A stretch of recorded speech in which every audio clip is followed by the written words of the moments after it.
Good morning everyone. अच्छा, पिछली class में बच्चे हमने क्या डिस्कस किया था? Rule of literal interpretation, literal construction. चलो बेटा सेकंड रूल पे आ जाते हैं, रूल ऑफ रीजनेबल इंटरप्रिटेशन। ठीक है बेटा, ये समझने से पहले बेटा मैं एक बार आपसे ना जरा गो थ्रू कर दूं कि हम लिटरल में क्या करते थे और हमें रीजनेबल में क्या करना है। तो ये देखो बेटा, दो कॉलम बनाओ। रूल ऑफ लिटरल कंस्ट्रक्शन एक तरफ है और दूसरी तरफ है बेटा रूल ऑफ क्या चाहिए बेटा? रूल ऑफ रीजनेबल कंस्ट्रक्शन या रीजनेबल इंटरप्रिटेशन कह लो। ठीक है बेटा, ये आपके पास दो रूल्स हैं बेटा। चलो अब बेटा मुझे थोड़ा सा ज़रा एक आइडिया दो कि लिटरल कंस्ट्रक्शन में हम बेटा क्या करते थे। बेटा लिटरल कंस्ट्रक्शन क्या कहता था?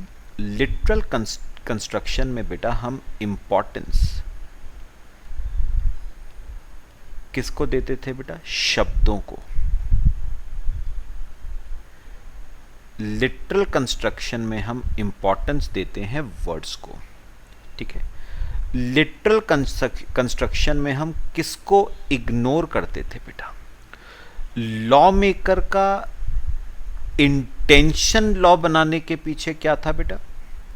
वो हम बिल्कुल इग्नोर करते हैं। वो कहना क्या चाहता है हमें उससे फर्क नहीं पड़ता, हमें मतलब है वो कह क्या रहा है। ठीक है, तो बेटा लिटरल कंस्ट्रक्शन क्या कहता था? अगर वर्ड्स बिल्कुल क्लियर हैं, बिल्कुल सर्टेन है, मतलब there is absolute certainty, there is absolute clarity, there is no ambiguity, there is only one meaning, सिर्फ एक मतलब है जो निकल सकता है। There is only one meaning, no confusion, words बेटा बिल्कुल समझ आ रहे हैं आपको। ठीक है, तो लिटरल कंस्ट्रक्शन कहता है interpret the words as they are. भाई जब वर्ड्स बिल्कुल सही हैं, क्लियर हैं, समझ आ रहे हैं आपको, तो interpret the words as they are. तो interpret the words as they are, है ना बेटा? तो फिर दिमाग खर्च करने की बेटा क्या जरूरत है? मैं तो वर्ड्स को पढ़ूंगा, मीनिंग क्लियर है, सर्टेन है, एक ही मीनिंग निकलता है, वही मीनिंग मान के चलूंगा मैं। ऑल्दो बेटा इसके अपने कुछ लिमिटेशंस हैं, लेकिन काफी केसेस में तो यही यूज होता है बेटा, है ना? लेकिन बेटा अब सुनो, अब बेटा ऑन दी अदर हैंड ये जो रीजनेबल कंस्ट्रक्शन है ना बेटा, ये क्या कहता है कि हम शब्दों को इंपॉर्टेंस नहीं देंगे, बल्कि हम लॉ मेकर की इंटेंशन को इंपॉर्टेंस देंगे। मतलब उसने ये लॉ बेटा क्यों बनाया था, ऐसा क्या हुआ था कि उसे ये लॉ बनाने की जरूरत पड़ी, तो हम लॉ मेकर के इंटेंशन को इंपॉर्टेंस देंगे और वर्ड्स को टोटली बेटा हम क्या करके चलेंगे? इग्नोर करके चलेंगे। वर्ड्स को हम टोटली इग्नोर करके चलेंगे। सर ये वर्ड्स को हम क्यों इग्नोर कर रहे हैं? क्योंकि बेटा वर्ड्स ना, वर्ड्स पढ़ के बेटा मैं प्रॉपर कंक्लूजन पे अराइव नहीं कर पा रहा हूं बेटा। वर्ड्स को पढ़ के अगर मैं वर्ड्स को बेस बना के चलूं तो I can not arrive at a proper conclusion, I am unable to arrive at a proper conclusion. बेटा क्लैरिटी नहीं है वर्ड्स में, वर्ड्स में क्लैरिटी नहीं है बेटा, वर्ड्स में बेटा सर्टेनिटी भी नहीं है, वर्ड एम्बिगुअस है, वेग है, वर्ड एम्बिगुअस है, वर्ड्स वेग हैं, तो मैं वर्ड्स को बेटा अपना बेस नहीं बना के चलता, इंस्टेड मैं लॉ मेकर की क्या समझ के चलूंगा बेटा, इंटेंशन को बेस बना के चलूंगा। मैं लॉ मेकर की बेटे इंटेंशन को बेस बना के चलूंगा, उसने ये लॉ बनाया तो क्यों बनाया, इंटेंशन को बेस बना के चलूंगा। पर्पस क्या था उसका लॉ बनाने के पीछे, लॉ बनाने के पीछे उसका मोटिव क्या था, लॉ बनाने के पीछे उसका ऑब्जेक्टिव क्या था, ऐसे क्या सरकमस्टांसेस थे कि उसे ये लॉ बनाने की जरूरत पड़ी। पक्का?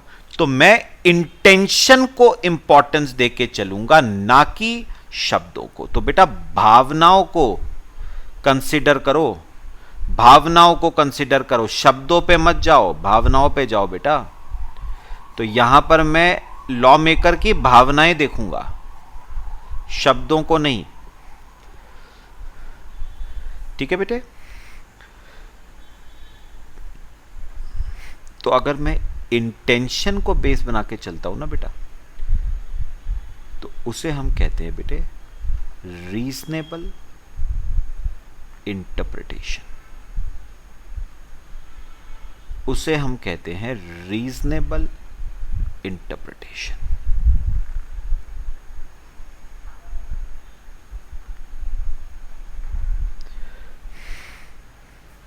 और बेटा इसका बेस्ट एग्जांपल तो वही हो गया ना, a company may be formed for a lawful purpose.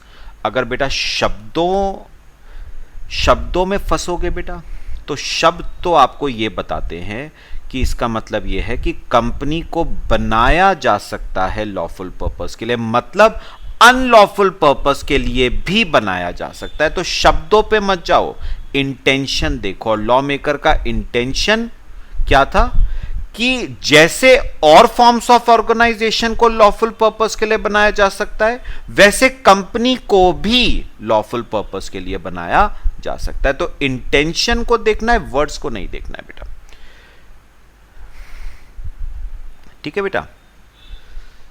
Copy करो इसे, फिर मैं आपको एक बेटा रीडिंग करवाता हूं इसकी।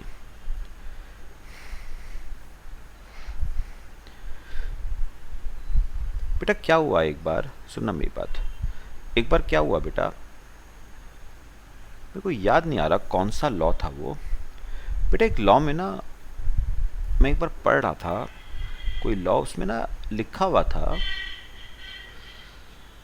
अ बॉडी, या कह लो आप अथॉरिटी, मे मेंटेन रजिस्टर्स, कोई रजिस्टर्स की बात हो रही थी बेटा, and a body may maintain registers, ये लिखा हुआ था बेटा, a body may maintain registers. पहले एक बात बताओ, वर्ड क्या लिखा है बेटा, मे से क्या मतलब समझते हो कि मेंटेन करना चाहे कर सकती है, नहीं भी करेगी तो चलेगा, मतलब रजिस्टर्स मेंटेन करना is not compulsory, it is optional. Registers maintain करना ऑप्शनल है बेटा, कंपल्सरी नहीं है, ऑप्शनल है। ठीक है? लेकिन बेटा पता है, ठीक है ये बात तो ठीक है, लेकिन बच्चे आपको पता है इसी लाइन के नीचे वहां पर क्या लिखा हुआ था, पेनल्टी 50,000। अब मुझे ना एक बात का बेटा जवाब दो आप, जब उन्होंने ऊपर ये लिख दिया बॉडी में मेंटेन रजिस्टर्स, मतलब मेंटेन करना चाहे तो कर सकती है, नहीं भी करेगी तो चलेगा, यानी ऑप्शनल है। मेंटेन करना कंपलसरी नहीं है, ऑप्शनल है। और जब बेटा रजिस्टर्स मेंटेन करना ऑप्शनल है तो फिर बेटा एक बात बता दो, पेनल्टी किस बात की?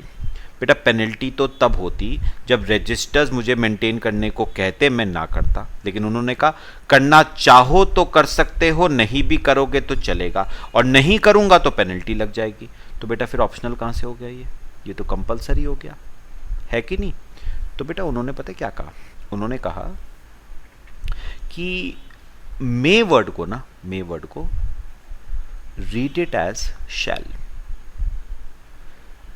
Don't read may as may, read may word as shall. May को शैल वर्ड की तरह इंटरप्रेट करो। क्यों बेटा?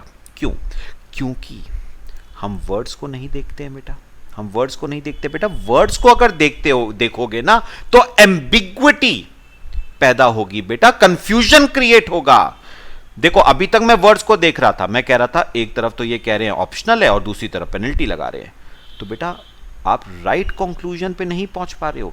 तो बेटर ऑफ है आप वर्ड्स को मत देखो बल्कि इंटेंशन देखो लॉ मेकर की। और बेटा अगर मैं इंटेंशन की बात करूं ना तो उन्होंने पेनल्टी ठोकी है, पेनल्टी इंपोज करी है, पेनल्टी इंपोज करी है, मतलब लॉ मेकर इसे ऑप्शनल तो करना चाहता ही नहीं है भाई।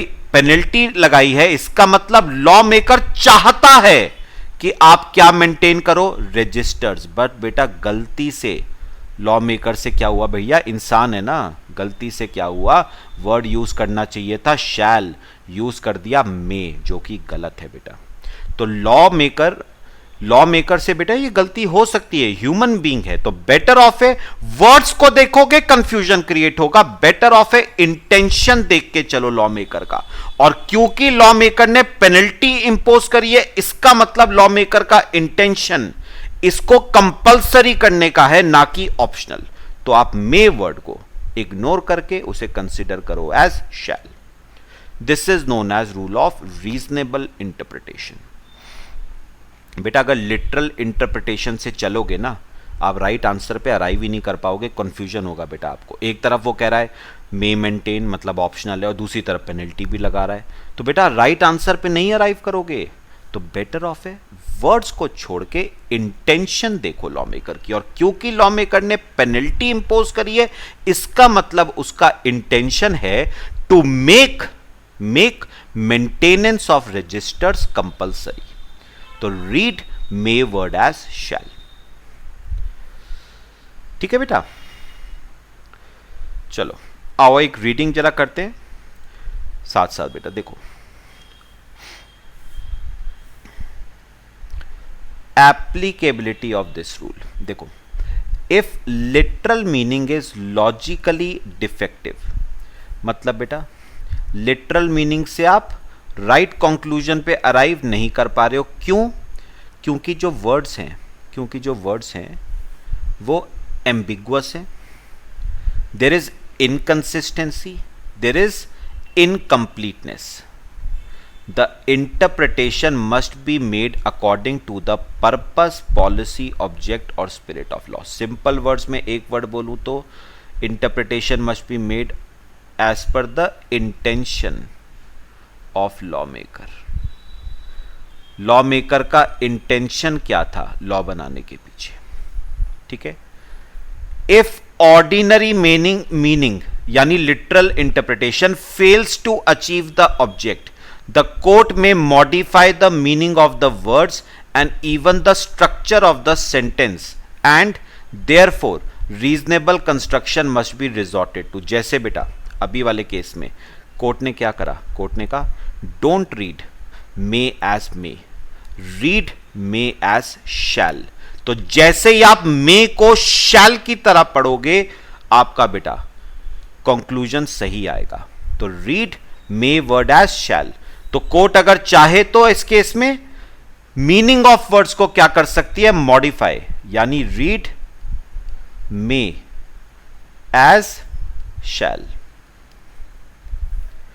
The rule of reasonable interpretation is based on the premise that it is legitimate to discover the true legislative intent. मतलब लॉ मेकर की इंटेंशन क्या है, ट्रू इंटेंशन क्या है, so as to interpret a statutory provision. In order to understand the intention of the legislature, it is permissible to look into circumstances prevailing and as to what necessitated the passing of the statute. तो बेटा अगर आप law maker की intention समझना चाहते हो तो उसके लिए बेटा सर्कमस्टांसेस देखो, ऐसा क्या हुआ जिसकी वजह से लॉ मेकर को ऐसा लॉ बनाने की जरूरत पड़ी, ऐसा क्या हुआ भाई, एक बार बताओ। डाउरी एक्ट बनाया गया, तो क्यों बनाया गया बेटा, कोई ना कोई सर्कमस्टांसेस तो अराइज करे होंगे ना, जिसकी वजह से बेटा ये डाउरी एक्ट बनाया गया। और क्या थे वो सर्कमस्टांसेस बेटा, वो थे abuse of women after marriage. क्योंकि बेटा विमेन के जो इन-लॉज थे वो उसको फिजिकली अब्यूज करते थे, दहेज के लिए जला देते थे, इसीलिए ये डाउरी एक्ट बनाया गया। तो क्या सर्कमस्टांसेस थे जिसकी वजह से ये एक्ट बनाया गया, ऐसा क्या हुआ कि ये एक्ट बनाया गया। जब तक आप ये नहीं पता करोगे ना, आपको लॉ मेकर का इंटेंशन क्लियर नहीं होगा। Therefore, intention of the statute has to be given more weightage as compared to mere words. तो बताओ बेटा किसको ज्यादा वेटेज देनी है, इंटेंशन को ज्यादा वेटेज देनी है एज कंपेयर टू वर्ड्स। बेटा शब्दों में नहीं फंसना है बेटा, भावनाओं को इंपॉर्टेंस देनी है। This rule is based on the maxim of, बेटा यहां पर भी एक मैक्सिम वर्ड उन्होंने यूज किया, लैटिन वर्ड, उट रेस मैगिस वेलियत क्वाम पेरियट, ठीक है, which means that a statute should be interpreted in such a way so as to make it effective and not void. तो बेटा याद रखना, स्टैट्यूट को जब इंटरप्रेट करो ना तो ऐसे करो कि वो स्टैट्यूट आपको वैलिड लगे, ना कि वो स्टैट्यूट आपको वॉइड लगे। मतलब वो स्टैट्यूट आपको काम का लगना चाहिए, ये नहीं कि बेकार है यार, ये तो एक तरफ तो कहता है मैं, दूसरी तरफ पेनल्टी लगाता है। नहीं, स्टैट्यूट को इंटरप्रेट ऐसे करो कि वो आपको वैलिड लगे, ना कि वॉइड लगे। फिर उसने कहा है where language of the statute is vague, ठीक है, it is the duty of the court to find out its true meaning and give effect to the same. तो बेटा याद रखना, अगर लैंग्वेज वेग है और आप लिटरल इंटरप्रिटेशन नहीं कर पा रहे हो तो ये कोर्ट की ड्यूटी बनती है बेटा, कोर्ट की ड्यूटी बनती है कि वो उस लॉ को ट्रू मीनिंग दे। मतलब वो कहेगा, कोर्ट कहेगा कि मे को आप मे की तरह नहीं बल्कि शैल की तरह पढ़ोगे, तभी बेटा वो आपको वैलिड लगेगा, नहीं तो वो वॉइड ही लगेगा आपको। तो जब तक आप इंटेंशन ऑफ लॉ मेकर को नहीं बेटा समझोगे, इंटेंशन से पहले भी क्या समझना है, ऐसा क्या हुआ, ऐसे क्या सर्कमस्टांसेस अराइज करे जिसकी वजह से लॉ मेकर ने ये रूल बनाया है। It is not reasonable to expect that every statutory provision can be drafted with divine precision. बेटा एक बात सुनो, यही बात जो मैं आपको कह रहा था, लॉ मेकर वो भी तो बेटा एक ह्यूमन बीइंग है। आप उससे ये तो नहीं एक्सपेक्ट कर सकते कि वो जो भी वर्ड्स यूज कर रहा है लॉ बनाते समय वो बिल्कुल एप्ट हो, बिल्कुल करेक्ट हो, विद प्रिसीजन हो, एक्यूरेट हो। बेटा आप ये एक्सपेक्ट नहीं कर सकते बेटा उससे, उनमें परफेक्ट क्लैरिटी हो, यू कांट एक्सपेक्ट बेटा, आखिर वो भी एक ह्यूमन बीइंग है। It is well accepted that there can be deficiencies omissions on part of the legislature. बेटा देखो, आपको ये बात एक्सेप्ट करनी पड़ेगी, वो ह्यूमन बीइंग है, उससे भी बेटा कुछ गलतियां हो सकती हैं, लॉ बनाते समय कोई डेफिशिएंसीज रह सकती हैं, हो सकता है कोई वर्ड उससे ओमिट हो गया हो, ठीक है।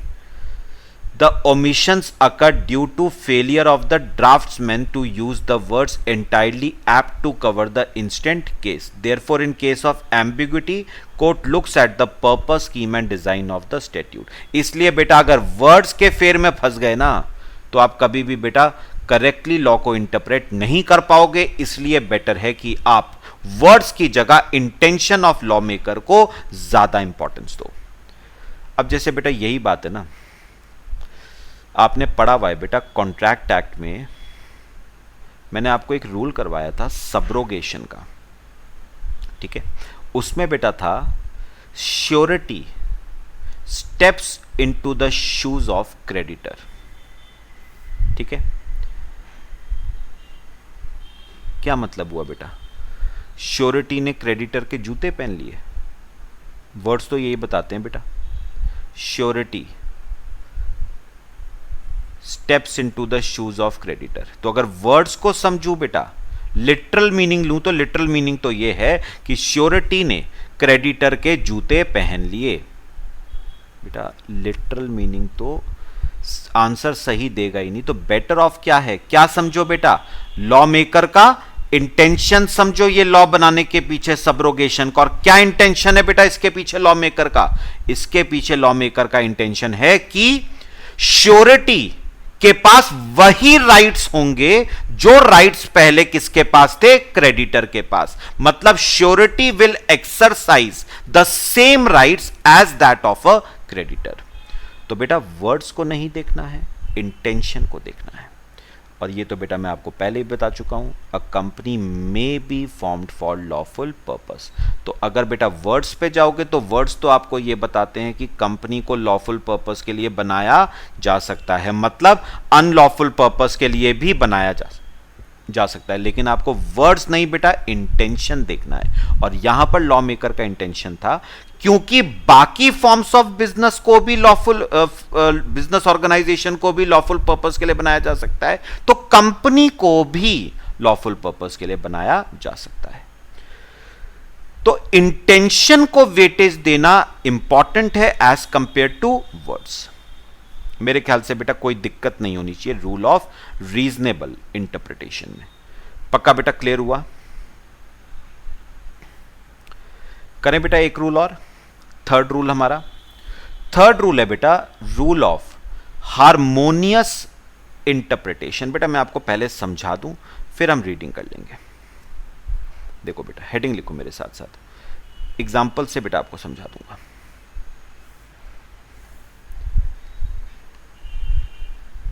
Rule of harmonious interpretation.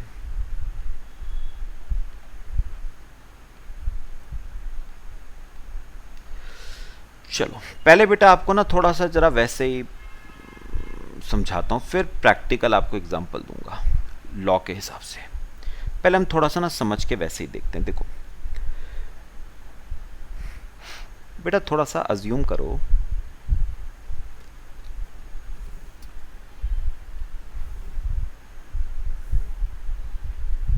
Wife है और बेटा हस्बैंड है। बेटा वाइफ है और हस्बैंड है, ठीक है। बेटा अब हुआ क्या,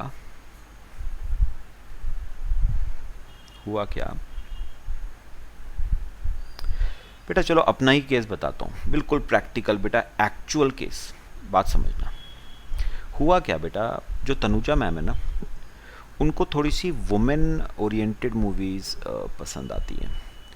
तो उन्होंने मेरे से एक बार कहा कि करण ये मूवी देखने चलते हैं,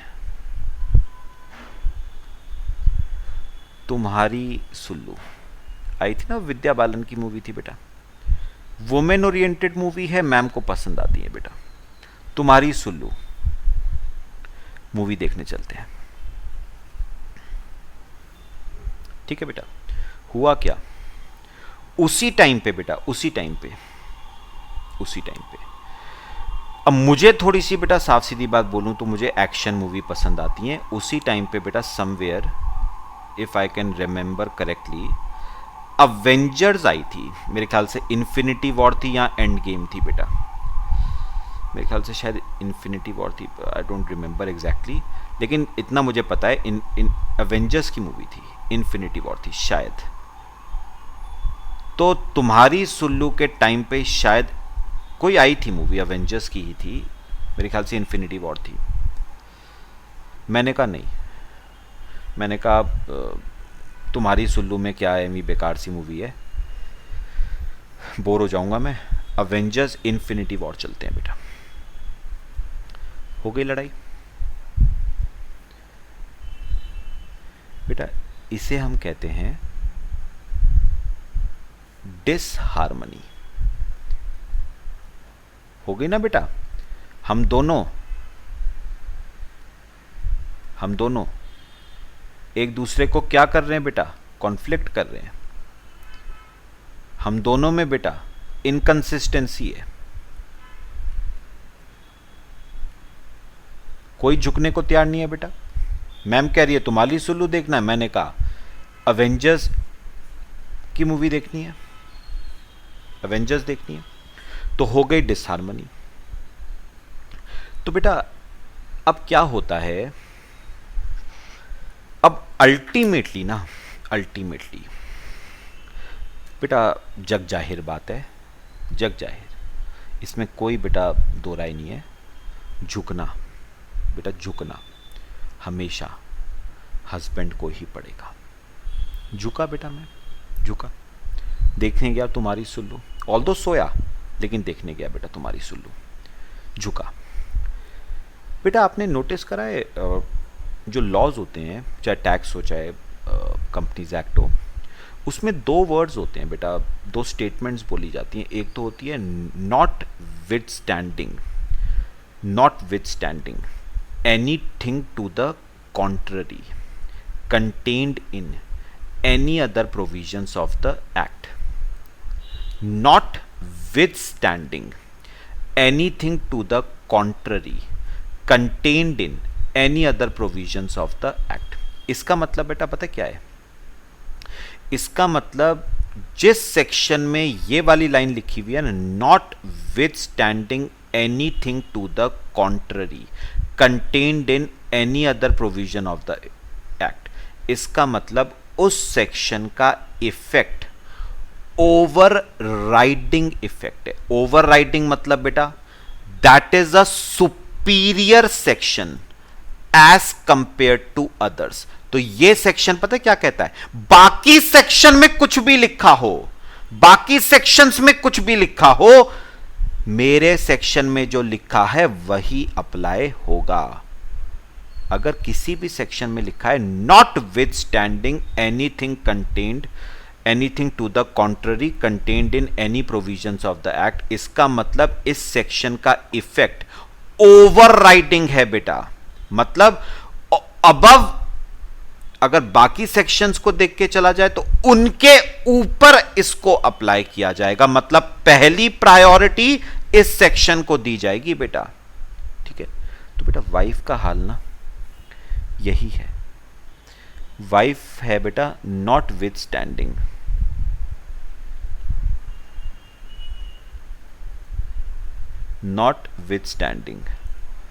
anything to the contrary contained in any provisions of that। Wife का बेटा ये हाल है, वाइफ का ओवरराइडिंग इफेक्ट होता है बेटा, वाइफ की सुननी पड़ेगी आपको, वाइफ के आगे नहीं चलेगी आपकी बेटा, वाइफ का ओवरराइडिंग इफेक्ट है। जो नॉट विथ स्टैंडिंग बनाया गया है ना बेटा, ये क्लॉज ये वाइफ को ध्यान में रखते हुए बनाया गया है। notwithstanding anything to the contrary contained in any provisions of the act। तो वाइफ एक सुपीरियर है बेटा, वाइफ का ओवरराइडिंग इफेक्ट है, वाइफ के आगे किसी की नहीं चलती। फिर आपने देखा बेटा कई बार लिखा होता है subject to the provisions of, subject to the provisions of, जैसे मैं इसका तो आपको बेस्ट एग्जांपल दे सकता हूं बेटा, जीएसटी में बेटा सेक्शन 9 पढ़ा है आपने, चार्ज ऑफ जीएसटी, उसका अगर सबसेक्शन 1 याद हो आपको तो वो बेटा शुरू ही ऐसे होता है, subject to the provisions of subsection 2 a tax known as central goods and service tax shall be levied on all intrastate supplies of goods और services of both at a rate not exceeding on value वगैरह वगैरह, है ना। क्या लिखा हुआ था, subject to the provisions of subsection 2, मतलब बेटा subject to provisions of subsection 2 का क्या मतलब हुआ, मतलब 1 को अप्लाई करने से पहले 2 को देखना जरूरी है, 1 को अप्लाई करने से पहले, सबसेक्शन 1 को अप्लाई करने से पहले सबसेक्शन 2 को देखना जरूरी है। इसका मतलब बेटा जहां पर लिखा हुआ है ना subject to provisions of other section, वो एक इंफीरियर सेक्शन है बेटा, वो एक इंफीरियर सेक्शन है, वो बेटा बाकियों को देखेगा फिर उसकी बात होगी। तो हस्बैंड की कुछ पोजीशन ना ऐसी है, हस्बैंड बेटा एक इंफीरियर पर्सन है, subject to provisions of subsection this. तो हस्बैंड की हालत बेटा कुछ ऐसी है, subject to provisions of subsection this is an inferior section बेटा, ये एक इंफीरियर क्लॉज है, इसका एक इंफीरियर इफेक्ट है, मतलब इसको अप्लाई करने से पहले you need to keep in mind other section as well. पक्का बेटा, क्लियर हुआ सबका। तो बेटा एक बात मैं समझा कि पहले वाइफ और हस्बैंड में थी डिसहार्मनी, कॉन्फ्लिक्ट था, वाइफ कह रही थी तुम्हारी सुल्लू जाएंगे, हस्बैंड कह रहा था अवेंजर्स जाएंगे। अब वाइफ ने कहा notwithstanding anything to the contrary as I say, मतलब मेरा इफेक्ट तुम्हारे ऊपर है, तुम्हारी नहीं सुनूंगी मैं, जो मैं कहूंगी वही होगा। बात समझ आई बेटा। तो बेटा लॉ जब ये नॉट विथ स्टैंडिंग ये वाला क्लॉज डाल देता है ना, तो इसका मतलब अब दोनों में कॉन्फ्लिक्ट रहा ही नहीं बेटा, दोनों में अब क्या आ गई, हार्मनी, शांति आ गई। वाइफ ने कह दिया notwithstanding anything to the contrary, मतलब मेरी बात ही मानी जाएगी, मेरा इफेक्ट ओवरराइडिंग है, जो मैं कहूंगा वही होगा। तो बेटा डिसहार्मनी रही कहां, हस्बैंड क्या करेगा, मुंह पे ताला लगा के तुम्हारी सुल्लू में बैठ जाएगा। बेटा मेरा यही हाल था, तुम्हारी सुल्लू देखी पूरे 2-2.5 घंटे की थी बेटा, बोर होके रह गया। लेकिन क्या करें बेटा, notwithstanding anything to the contrary था। और मेरी हालत क्या थी बेटा, मेरी हालत ये थी subject to provisions of subsection this, मतलब subject to what my wife says, मतलब मेरी बात तो तब मानी जाएगी प्रोवाइडेड वाइफ अग्री करे। यानी मेरा जो भी है मेरा अपना नहीं है बेटा, मैं किसके ऊपर डिपेंडेंट हूं, वाइफ के ऊपर। तो जब ये क्लॉज लगा दिए जाते हैं ना बेटा, नॉट विथ स्टैंडिंग और सब्जेक्ट टू, मतलब अब बताओ दोनों में क्या आ गई बेटा, हार्मनी आ गई, शांति बेटा घर में, कोई बर्तन नहीं टूटे, कोई कुछ नहीं बेटा, कुछ नहीं, दोनों में बताओ बेटे परफेक्टली क्या आ गई, हार्मनी आ गई। तो लॉ भी बेटा ऐसा ही करता है, जब दो सेक्शंस आपस में कॉन्फ्लिक्ट करते हैं, दो सेक्शंस आपस में क्या करते हैं, कॉन्फ्लिक्ट, एक सेक्शन कुछ कह रहा है, एक सेक्शन कुछ कह रहा है, तो लॉ इस टाइप के वर्ड्स लगा देता है, notwithstanding anything to the contrary, मतलब जो मैंने कहा वही होगा, मैं किसी और सेक्शन की सुनने वाला नहीं हूं। तो बेटा जब इसने बोल ही दिया कि जो मैं कहूंगा वही होगा, मैं और किसी की नहीं सुनूंगा, तो डिसहार्मनी की तो बात ही नहीं रही ना बेटा, कॉन्फ्लिक्ट की तो बात ही नहीं रही, इसी की मानी जाएगी। अच्छा दूसरे ने कह दिया भैया जो तू कहेगा वो सुन लेंगे, पहले मेरी तो बात की बात है, मतलब subject to provisions of subsection, मतलब पहले तेरी सुनूंगा। तो इसका मतलब बेटा जब मैं तेरी पहले सुन रहा हूं तो फिर कॉन्फ्लिक्ट कहाँ रहा, फिर से क्या आ चुकी है, हार्मनी आ चुकी है। तो बेटा अल्टीमेटली देखा जाए ना तो जब गवर्नमेंट ने ये क्लॉज, अगर कहीं पर गवर्नमेंट ने ये क्लॉज नहीं लगाए हैं ना बेटा, तो बेटा दो प्रोविजंस में क्या होगी, डिसहार्मनी, कॉन्फ्लिक्ट आएगा, इनकंसिस्टेंसी आएगी। तब हमें rule of harmonious interpretation apply करना पड़ेगा। हमें उन दो रूल्स को ऐसे पढ़ना पड़ेगा ताकि एक प्रोविजन को फॉलो करते समय दूसरा प्रोविजन वॉइड ना हो जाए। तो बेटा जब दो प्रोविजन होते हैं ना और वो दोनों आपस में क्या करते हैं, कॉन्फ्लिक्ट, और गवर्नमेंट ने, लॉ मेकर ने नॉटविथस्टैंडिंग या सब्जेक्ट टू नहीं लिखा है, तो बेटा डिसहार्मनी होनी ही होनी है, कॉन्फ्लिक्ट होना ही होना है बेटा। अब एक बात बताओ मेरे को, ये देखो बेटा, अब इमेजिन करो बेटा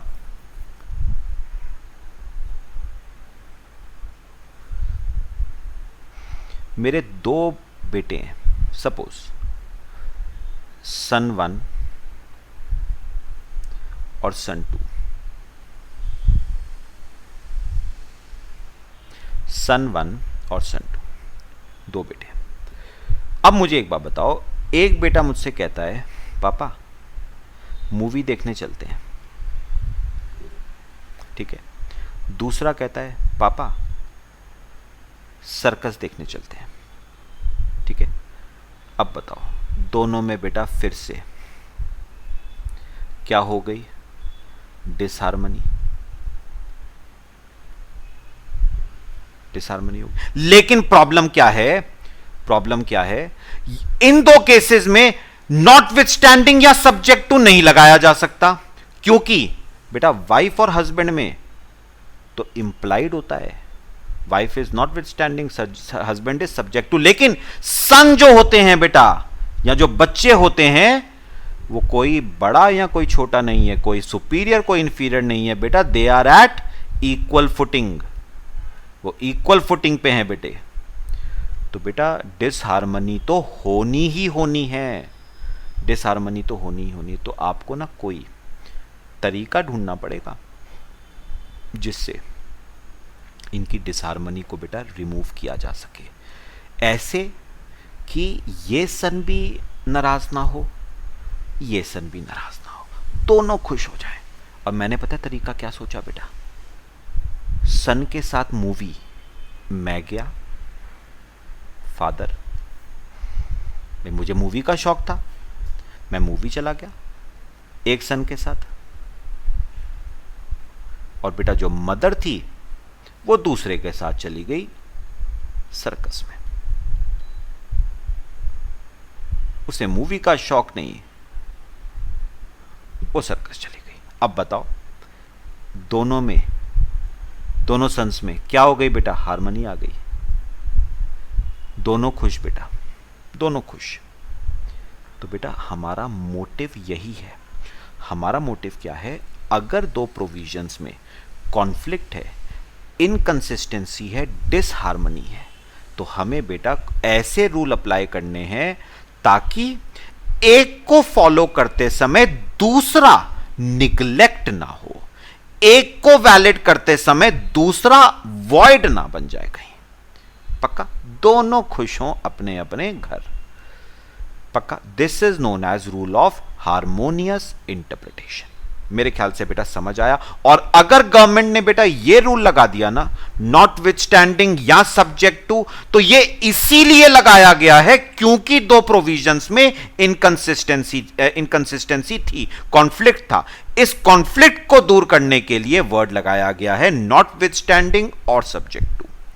तो याद रखना, अगर नॉटविथस्टैंडिंग और सब्जेक्ट टू लगाया गया है तो बेटा डिसहार्मनी की बात ही नहीं आती। वो लगाया ही इसलिए गया है ताकि डिसहार्मनी को रिमूव किया जा सके, तो हार्मोनियस इंटरप्रिटेशन की जरूरत नहीं पड़ेगी। कॉपी करना चाहो करो बेटा, अब दिक्कत नहीं आएगी बेटा समझने में, इजी कर दिया मैंने बहुत। पक्का क्लियर हुआ बेटे? तो याद रखना फ्यूचर में भी बेटा हस्बैंड की पोजीशन सब्जेक्ट टू वाली है बेटा, वाइफ की पोजीशन बेटा नॉटविथस्टैंडिंग है, याद रख लेना ये बेटा। ये सुखी संसार का ना एक, आप ये समझ लेना, एक मूल मंत्र है, दिमाग में रख के चलना बेटा, दिमाग में रख के चलना, सुखी संसार रहेगा। देखो, rule of harmonious interpretation, where there is an enactment मतलब लॉ,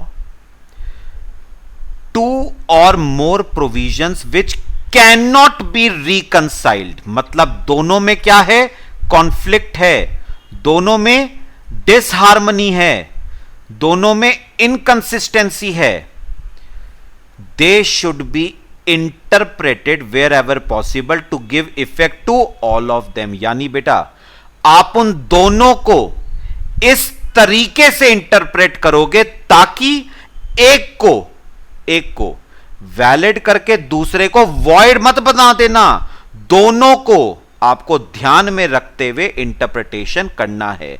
एक के प्रोविजंस को एप्लीकेबल इफेक्टिव करते समय दूसरे के प्रोविजंस को आप रिजेक्ट मत कर देना, इनइफेक्टिव मत कर देना। This is known as rule of harmonious interpretation. An effort should be made to interpret a statute in such a way that harmonizes with the object of the statute. Any inconsistency मतलब conflict between two sections of a statute must be avoided. तो अगर दो sections में बेटा कोई conflict है तो law maker उस कॉन्फ्लिक्ट को क्या करे, अवॉइड करे। और इसको अवॉइड करने के लिए ही ये नॉट विथ स्टैंडिंग और सब्जेक्ट टू वर्ड्स लगाए जाते हैं बेटा, ताकि कॉन्फ्लिक्ट ना हो। One section should not be allowed to defeat the provisions of other section. तो याद रखना बेटा, एक सेक्शन दूसरे सेक्शन के प्रोविजंस को डिफीट नहीं कर सकता, नीचा नहीं दिखा सकता। N interpretation which reduces one of the provisions to a dead letter मतलब void is not a harmonious interpretation। बेटा एक बात मेरे को बताओ, हम दोनों फादर और मदर सन 1 के साथ मूवी चले गए एग्जाम्पल के तौर पे, आप मुझे एक बात बताओ, सन 2 बुरा मानेगा या नहीं मानेगा? मानेगा बेटा। क्या ये आपने कॉन्फ्लिक्ट को खत्म किया या कॉन्फ्लिक्ट और बढ़ा दिया? आपने कॉन्फ्लिक्ट और बढ़ा दिया बेटा। सन 1 और सन 2 में कॉन्फ्लिक्ट और बढ़ गया, जो पहले दोनों में गैप थोड़ा था अब गैप और ज्यादा बढ़ा दिया है आपने।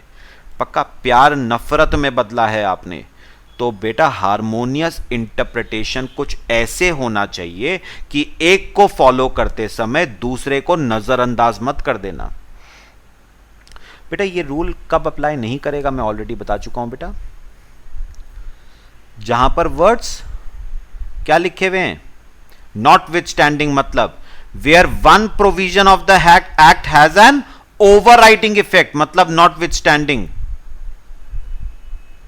अगर एक्ट में पहले ही लिख दिया गया है notwithstanding anything to the contrary contained in any other provisions of the act, तो बात ही खत्म हो गई बेटा। ओवरराइडिंग इफेक्ट है उसका, हार्मनी डिसहार्मनी कॉन्फ्लिक्ट इनकंसिस्टेंसी का सवाल ही पैदा नहीं होता।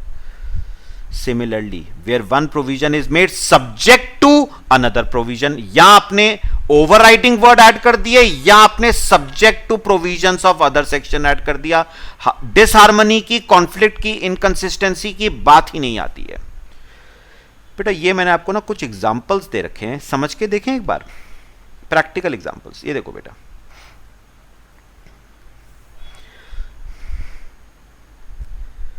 अगर हम कंपनीज एक्ट का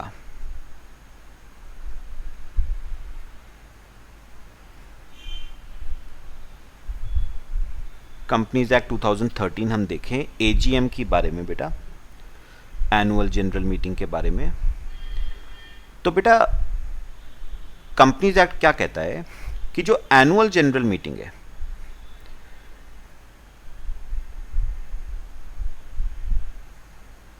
जो एनुअल जनरल मीटिंग है वो आपको होल्ड करनी है वंस इन एवरी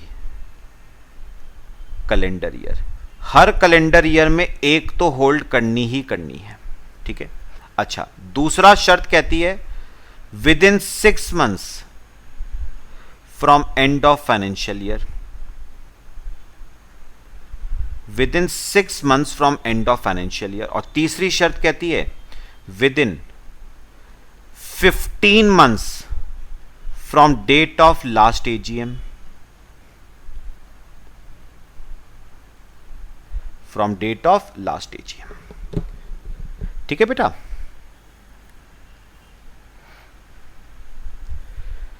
तो बेटा मुझे एक बात बताओ, सुनो सुनो, ये बेस्ट एग्जांपल है बेटा, इसमें आपका पूरा टॉपिक ये कवर हो जाएगा। देखो सपोज बेटा फाइनेंशियल ईयर से 17-18, फाइनेंशियल ईयर 17-18 की एजीएम हमने होल्ड करी थी से बेटे 10 अगस्त 18 को। सपोज फाइनेंशियल ईयर 17-18 की एजीएम हमने 10 अगस्त 18 को होल्ड करी थी। अब बेटा मुझे बात करनी है फाइनेंशियल ईयर 18-19 के एजीएम की। 18-19 की एजीएम की बेटा बात करनी है, कब होल्ड करूंगा। ठीक है, सुनो, अब उन्होंने कहा आपको एनुअल जनरल मीटिंग होल्ड करनी है once in every calendar year, financial year नहीं, कैलेंडर ईयर, मतलब हर कैलेंडर ईयर में एक। कैलेंडर ईयर बेटा जैन से दिसंबर तक। तो मुझे बताओ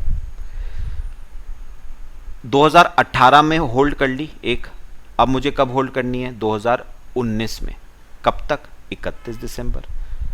तो 31 दिसंबर 19 तक मुझे होल्ड करनी ही करनी है, इस डेट तक। ये पहली बात।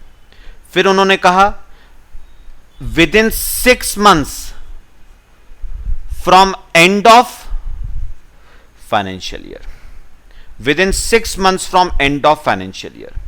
तो बेटा मुझे एक बात बताओ, ये वाला फाइनेंशियल ईयर 31 मार्च 19 को खत्म होगा। ठीक है, 31 मार्च 19 से बेटा 6 months कहां तक आते हैं, 30 सितंबर 19 तक। ये लो, ये सेकंड शर्त के हिसाब से। अब थर्ड आती है within 15 months from the date of last AGM. तो बेटा एक बात बताओ, लास्ट एजीएम कब हुई थी, 10 अगस्त को। तो 10 अगस्त से अगर मैं 15 महीने गिनूं तो बेटा अक्टूबर नवंबर, 10 नवंबर 19, 10 नवंबर 19 लो बेटा। तो बेटा पहली कंडीशन कहती है आपको एजीएम 31 दिसंबर तक होल्ड करनी है, दूसरी कहती है 30 सितंबर 19 तक होल्ड करनी है, तीसरी कहती है 10 नवंबर 19 तक होल्ड करनी है। किसकी बात मानूं, कॉन्फ्लिक्ट आ रहा है तीनों में बेटा, तीनों में क्या आ रहा है, कॉन्फ्लिक्ट आ रहा है। किसकी बात मानूं, पढ़ा हुआ है बेटा ये ऑलरेडी कंपनीज एक्ट में, सेक्शन में ख्याल से 96 है। पक्का बेटा, क्लियर हुआ। अब मुझे एक बात बताओ बेटा, तीनों में से मैं किसकी बात मानूं बेटा। ऐसे करना कि कोई प्रोविजन निगलेक्ट ना हो, मतलब ऐसी कोई डेट निकालो एजीएम की तीनों प्रोविजंस क्या हो जाएं बेटा, सेटिस्फाई, तीनों में कोई कॉन्फ्लिक्ट रहे ही ना, किसी को बुरा ही ना लगे बेटा। तो अब बताओ इन तीनों में से कौन सी लो बेटा, विच एवर इज अर्लियर। यानी बेटा अगर अर्लियर बताना कौन सी है, कौन सी अर्लियर, 30 सितंबर 19। यानी बेटा मुझे एक बात बताओ, अगर मैं एजीएम, ये तो लास्ट डेट है बेटा, ये तो लास्ट डेट है।